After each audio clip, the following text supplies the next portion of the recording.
Discuss करते हैं आज हम लैटिस एनर्जी के बारे में। लैटिस एनर्जी किससे कहते हैं?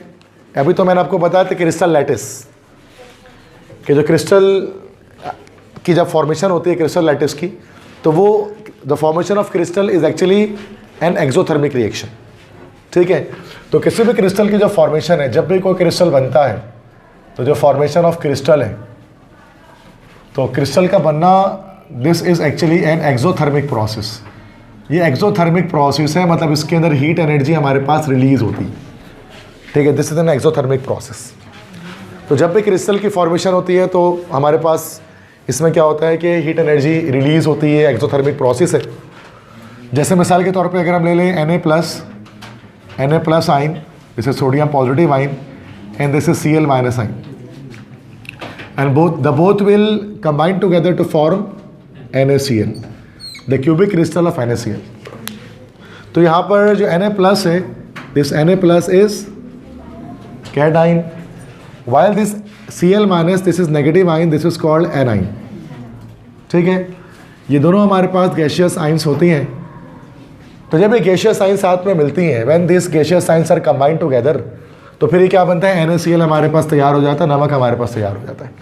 और ये जो रिएक्शन होता है ये हाईली एक्सोथर्मिक होता है, इसके अंदर हीट एनर्जी रिलीज होती है। तो यहाँ पर अगर हम डेल्टा एच की बात करें, डेल्टा एच जैसे कि अक्सर हम यहाँ पर लिखते हैं, delta H is enthalpy change. Delta H हमारे पास कहलाता है this is enthalpy change. Enthalpy change मतलब कितना अमाउंट ऑफ हीट एब्जॉर्ब हुआ, रिलीज हुआ ड्यूरिंग अ रिएक्शन, उसको डेल्टा एच लगाकर लिखते हैं। तो यहाँ पर एक स्पेसिफिक वैल्यू मैं आपको बता रहा हूँ, this is -788 kilo joule per mole, -788 kilo joule per मोल। अब जो यहाँ माइनस में वैल्यू आई, ये जो माइनस में वैल्यू आ रही है, इससे ये पता लग रहा है कि this reaction is exothermic, heat energy release हो रही है। और कितनी हीट एनर्जी रिलीज हो रही है? -788 kilo joule per mole. This heat energy is called, this is called lattice energy. इसी को कहा जाता है लैटिस एनर्जी, क्योंकि आप देख सकते हैं यहाँ पर 1 मोल NaCl की फॉर्मेशन हुई। तो लैटिस एनर्जी को हम कैसे डिफाइन कर सकते हैं कि the amount of heat which is released when 1 mole of crystal is formed from its gaseous ions is called lattice energy. तो lattice energy is amount of energy which is released when 1 mole of crystal is formed from its gaseous ions. तो जब cations anions मिलते हैं और यहाँ पर हमारे पास एक सॉल्ट बनता है, NaCl हमारे पास जो बना, दिस इज एक्चुअली सॉल्ट। तो ये हीट एनर्जी रिलीज हुई, -788 किलो जूल पर मोल हीट एनर्जी रिलीज हुई। This energy is called lattice energy. तो क्रिस्टल की फॉर्मेशन एक एक्सोथर्मिक प्रोसेस है, क्रिस्टल का बनना। और जो यूनिट है उसकी यूनिट आपको पता है एनर्जी की तरह, तमाम एनर्जीज की तरह इसकी यूनिट भी किलो जूल पर मोल है। अच्छा, एक फ़र्क है बॉन्ड एनर्जी और लैटिस एनर्जी में। इससे पहले हमने बॉन्ड एनर्जी पढ़ा था, तो bond energy is only for covalent compounds, जैसे H के बीच का बॉन्ड तोड़ा था हमने। तो बॉन्ड एनर्जी जब हम बात करते हैं तो बॉन्ड एनर्जी हम बात करते हैं कोवेलेंट कंपाउंड्स के लिए। और जब हम लैटिस एनर्जी की बात करते हैं तो इससे मुराद हमारे कौन से कंपाउंड्स होते हैं? Ionic compounds. आयनिक कंपाउंड्स मतलब वो कंपाउंड्स जो कि सॉल्ट, जैसे कि सॉल्ट होते हैं ना भाई, आयनिक कंपाउंड जो मेटल नॉन मेटल के मिलाप से बनते हैं, उनकी कॉम्बिनेशन से बनते हैं। अब ये भी एक सवाल पैदा होता है कि भाई ये वैल्यू निकालते किस तरह से, कैसे पता लगा इसकी वैल्यू -788 किलो जूल पर मोल आई? तो इसकी वैल्यू को निकालने के लिए हमारे पास एक कॉन्सेप्ट है जो आगे चैप्टर में हम पढ़ेंगे, नेक्स्ट चैप्टर्स के अंदर, that is called born-Haber cycle. Born-Haber cycle, जो कि सिंध बोर्ड में हम नहीं पढ़ते थे, बट चूँकि न्यू बुक आई है तो सिंध बोर्ड के अंदर इसका तस्करा आ गया है।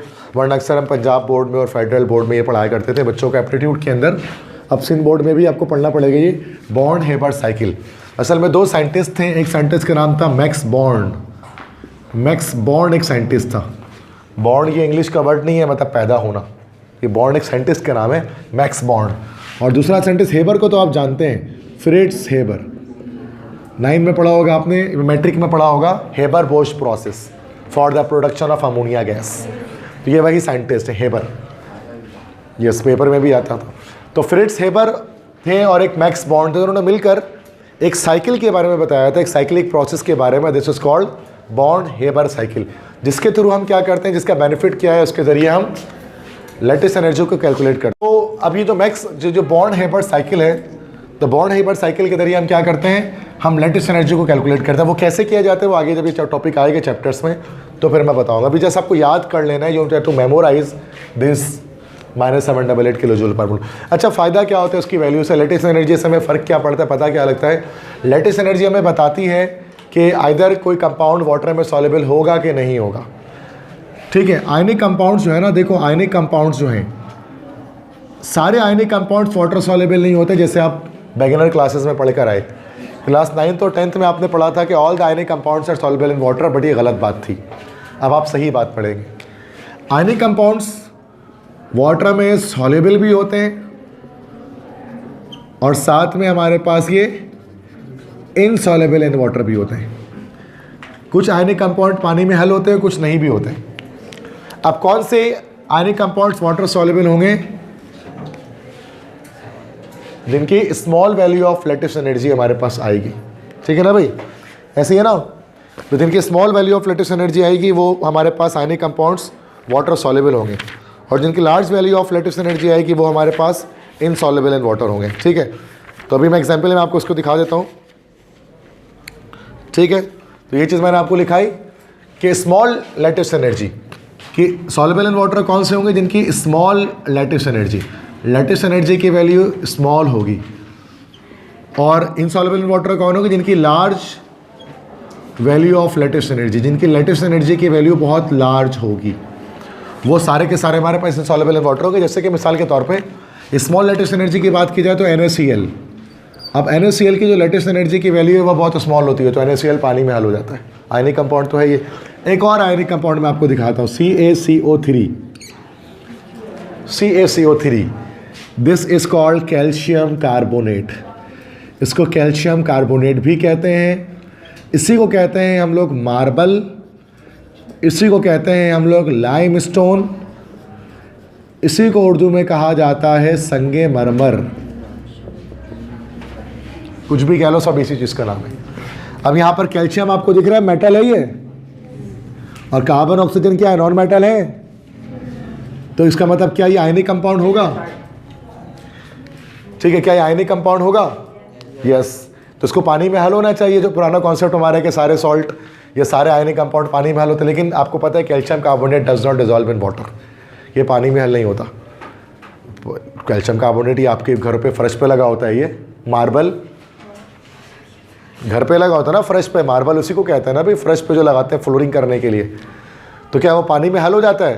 कभी नहीं होता। पानी में हल हो जाएगा तो एक बार पोछा मारोगे तो पूरा का पूरा समझ लो मार्बल बह के बाहर निकल जाएगा, लेकिन नहीं होता। 100 बार भी पोछा मार दो तो मार्बल हल नहीं होता। ऐसी बात है ना। इसका मतलब यही हो गया कि कैल्शियम कार्बोनेट की चूँकि लार्ज लेटिस एनर्जी वैल्यू है तो इसलिए सॉल्युबल इन वाटर है, जबकि ये सॉल्युबल इन वाटर है। इस वजह से लेटिस एनर्जी एक इंपॉर्टेंट चीज़ होती है केमिस्ट्री में। हम बता सकते हैं कौन सा salt highly soluble in water और कौन सा लेस सॉल्युबल इन वाटर है, जो आगे काम भी आएगा। नेक्स्ट इसके बाद हम इसके अंदर देखते हैं बच्चों फैक्टर्स अफेक्टिंग लेटिस एनर्जी, कि लेटिस एनर्जी कब कम और कब ज़्यादा होती है। तो उसके 2 फैक्टर्स हैं। सबसे पहला फैक्टर क्या बताया मैंने? साइज ऑफ आयोन्स का साइज इस पर डिपेंड करेगी। साइज ऑफ आयोन्स के इन्वर्सली प्रोपोर्शनल होगी। तो याद रखना कि lattice energy is inversely proportional to size of ions. मतलब जितना बड़ा आयन होगा ना, जितना बड़ा आयन होगा उतनी कम उसकी लेटिस एनर्जी हमारे पास आएगी।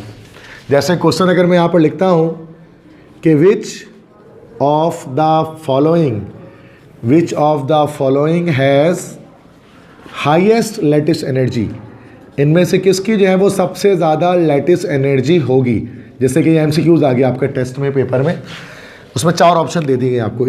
एक ऑप्शन दे दिया लिथियम फ्लोराइड, एक दे दिया गया सोडियम फ्लोराइड, एक दे दिया गया पोटेशियम फ्लोराइड, और एक दे दिया गया रुबिडियम फ्लोराइड।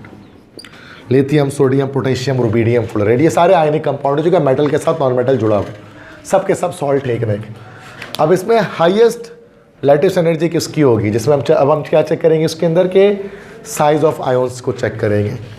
अब हमें पता है कि अगर हम 1A ग्रुप की बात करें अल्कली मेटल्स की, तो वी नो दैट कि यहाँ पर हमारे पास, यहाँ पर इसमें लिख देते हैं कि अगर 1A ग्रुप की बात करते हैं, ग्रुप 1A की बात करते हैं, तो this is lithium, sodium, potassium, rubidium, caesium, francium. ऐसे ही है ना भैया। ऊपर हाइड्रोजन भी होता है जिसको हाल ही नहीं की रब से फरियाद भी हम पढ़ते हैं ना भाई, हाल ही नहीं की रब से फरियाद ग्रुप। ठीक है। अब 1 2 3 4 5 6 7 7 पीरियड्स हैं, ये 7 पीरियड है। और ये इसके पास एक शेल है, इसके पास 2 शेल है, इसके पास 3 शेल, इसके पास 4 शेल। टॉप से बॉटम जा रहे हैं तो साइज ऑफ आइंस बढ़ेगा, आइंस का साइज बढ़ेगा, एटम का साइज भी बढ़ता है, एटॉमिक रेडियस इंक्रीज होता है। अब जितना छोटा साइज होगा ना आयन का, उतना ज़्यादा लेटेस्ट एनर्जी उसकी होगी। अब बताओ उसमें सबसे छोटे आयंस कौन किस में लगे हुए? लिथियम फ्लोराइड में। तो इसका ए ऑप्शन करेक्ट आ जाएगा। अच्छा, इसी सवाल में आपको हाईएस्ट के बजाय पूछता लोएस्ट लेटेस्ट एनर्जी, तो क्या लगाते हैं? रुबिडियम फ्लोराइड लगा लेते हैं। अच्छा, ये मैंने कैटाइन के लिहाज से आपको बताया, पॉजिटिव चार्ज के लिहाज से। बेटे ये नेगेटिव चार्ज के लिहाज से भी हो सकता है।